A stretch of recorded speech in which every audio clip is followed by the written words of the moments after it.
بسم الله الرحمن الرحيم وبه نستعين وهو خير الناصر ومعين والصلاة والسلام على محمد وآله الطيبين الطاهرين المعصومين أما بعد قال الله تعالى في كتابه المجيد أعوذ بالله من الشيطان الرجيم بسم الله الرحمن الرحيم إن الله لا يغير ما بقوم حتى يغيروا ما بأنفسهم.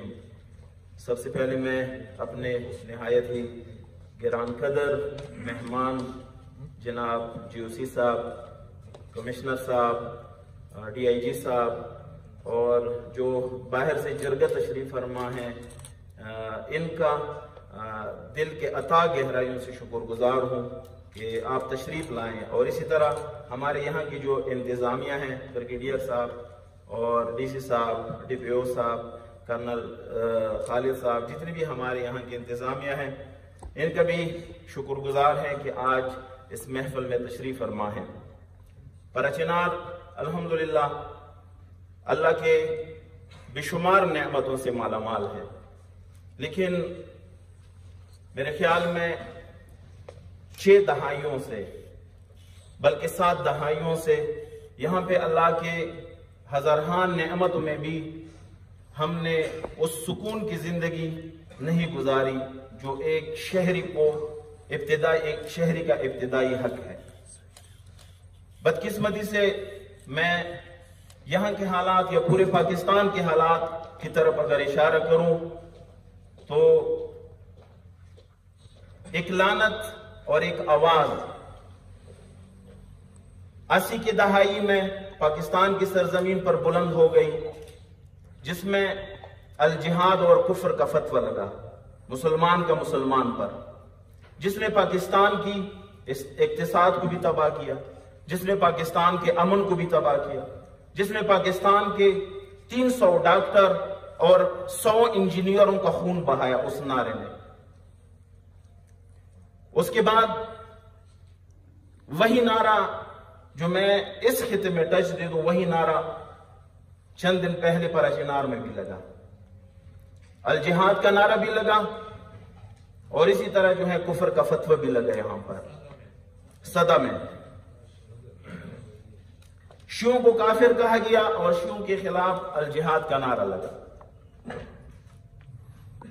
جس طرح 80 کی دہائی میں نعرہ لگا تھا جس نے پاکستان کے اس امن کو تباہ کر دیا، جب محرم کے ایام ہوتے تھے تو اہل سنت سبیلے لگاتے تھے، جب 12 ربیع الاول کا آتا تھا تو اہل تشیع جو ہیں وہ سبیلے لگاتے تھے.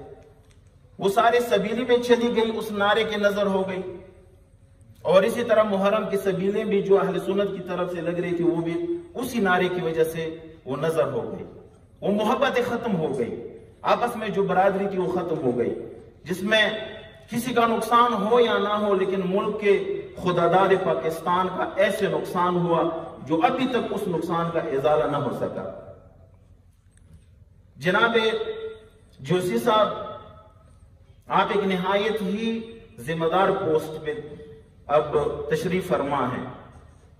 پراچینار کے رہنے والے اہل تشیع بہت سارے آلام اور مصائب سے گزرے ہیں.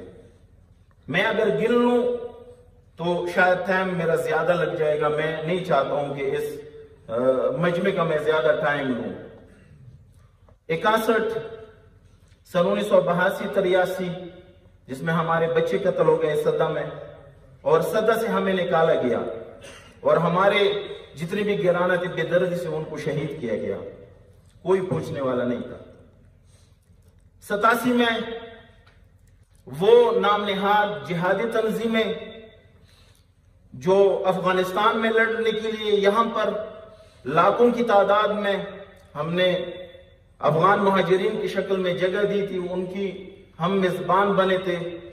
انہی مہمانوں نے نمک حرامی کی، ہمارا خون بہایا. سن 1987 میں ہمارے بستیاں اجاڑ دی، کوئی پوچھنے والا اس وقت نہیں تھا ہمارا. ہاں یہ بات ضرور ہے کہ ہر وقت ہم نے اپنے دم پر اپنی دفاع زبردست طریقے سے کی ہے. پھر وہی سلسلہ ختم نہیں ہوا. 96 میں دوبارہ اس سرزمین پر ایک جنگ مسلط کی گئی. اس کے بعد 2007 میں جنگ کی ابتدا امام حسین علیہ السلام جو جنت کے سردار ہے اس کی شان میں گستاخی کرنے پر شروع ہو گئی. اسی پر اچینار میں اس شخص نے نعرہ لگایا جو آج وہ آنے والے الیکشن میں MNA کے کینڈیڈیٹ بھی ہیں، جس نے آج سے چند دن پہلے کفر کا فتویٰ بھی اہل تشیع پہ لگایا اور اسی طرح الجہاد کا نعرہ لگایا، آج MNA کا کینڈیڈیٹ بھی ہے. اور اس کا ہر جگہ تو خیر میں نہیں کہہ سکتا ہوں، غلط ہوگا، لیکن بہت سارے جگہوں پر اس کا احترام بھی ابھی تک ہو رہا ہے. اس نے نعرہ لگایا تھا 2007 میں امام حسین علیہ السلام کی شان میں گستاخی کرتے ہوئے اس خطے کو ایک ایسے جنگ کے ساتھ روبرو کیا کہ جس میں آپ کے دشمن، آپ کے نہیں ہم سب کے دشمن، سوری کہ جو میں نے یہ جملہ کہا، چونکہ یہ وردی جس نے بھی پہنی ہے، ہمیں وردی مقدس ہے. آج اگر یہ گران خطر مشران آپ کے سامنے بیٹھے ہیں، آپ کے کندھوں پہ جو ستارے اور آپ کے کندھے پہ جو پرچم لگا ہوئے، اسی وجہ سے جو ہم آپ کے احترام میں بیٹھے ہیں، اور یہ ہم اپنا وظیفہ سمجھتے ہیں کہ ہم اپنے ملک اور اپنے ملک کے محافظین کا کیا کریں، ہم احترام کریں، یہ ہم اپنا شرعی وظیفہ سمجھتے ہیں. لیکن پراچینار ان مسائل سے جب گزرتا رہا، شاید پنجاب میں کسی کو پتہ نہ ہو، شاید بلوچستان میں کسی کو پتہ نہ ہو، شاید سندھ میں کسی کو پتہ نہ ہو کہ یہاں کیا ہو رہا ہے، لیکن ہم سے تو کوئی بات بھی چھپی ہوئی نہیں تھی. ہم تو سب کچھ اپنے آنکھوں سے دیکھ رہے تھے کہ کیا کچھ ہمارے ساتھ ہو رہا ہے. ان سب باتوں کا میں آپ سے یہ ریکویسٹ کرنا چاہتا ہوں کہ پراچینار کے اگر ڈسپیوٹ زمینی مسائل جو ہمارے درمیان ہیں، جو اہل سنت کے کچھ قبائل نے ہمارے زمینوں پہ قبضہ کیا ہے، جو ہمیشہ جو ہے باعث جنگ رہی ہے، ہم آپ سے ریکویسٹ کرتے ہیں کہ ہمیں اپنے زمینیں ان سے دلوا دیں، تاکہ کوئی بھی قبیلہ پتھر، کلہاڑی، بندوق اٹھانے پر مجبور نہ ہو. اور یہ اسٹیٹ کی ذمہ داری ہے کہ وہ مظلوم کا ساتھ دے اور جو ظلم کرتا ہے اس کا راستہ روک دے. یہ اسٹیٹ کی ذمہ داری ہے. لیکن اس ذمہ داری کو پتہ نہیں اب تک کیوں نہیں نبھائی گئی. یہ میرے خیال میں ہر ذمہ دار کو اپنے آپ سے سوال کرنا چاہیے کہ کیوں یہ ذمہ داری نہیں نبھائی گئی.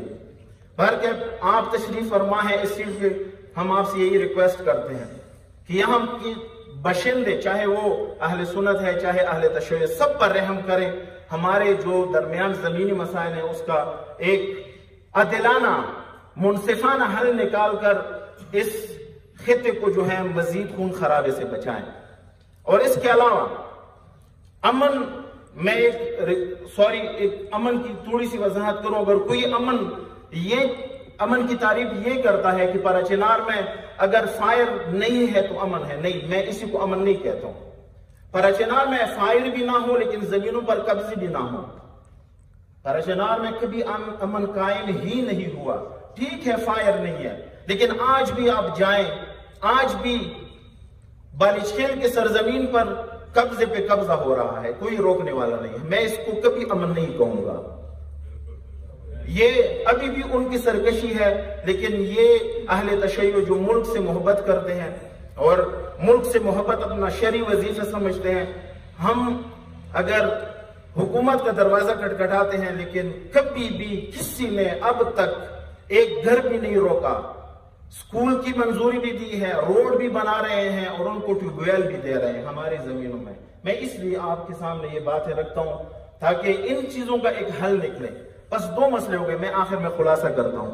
ایک ہمارے زمینی مسائل ہے، اس کا اگر حل نہیں ہے، ان کے قبضے ہیں. ہاں، جہاں پہ ہمارا قبضہ ہو، جہاں پہ ہمارے ہاتھ میں کوئی ان کی زمین ہے، آپ جو ہے اس کے ذمہ دار ہے کہ اگر ہم رکاوٹ بنے، ہم ظلم کریں، آپ ہمارا راستہ بھی روکیں.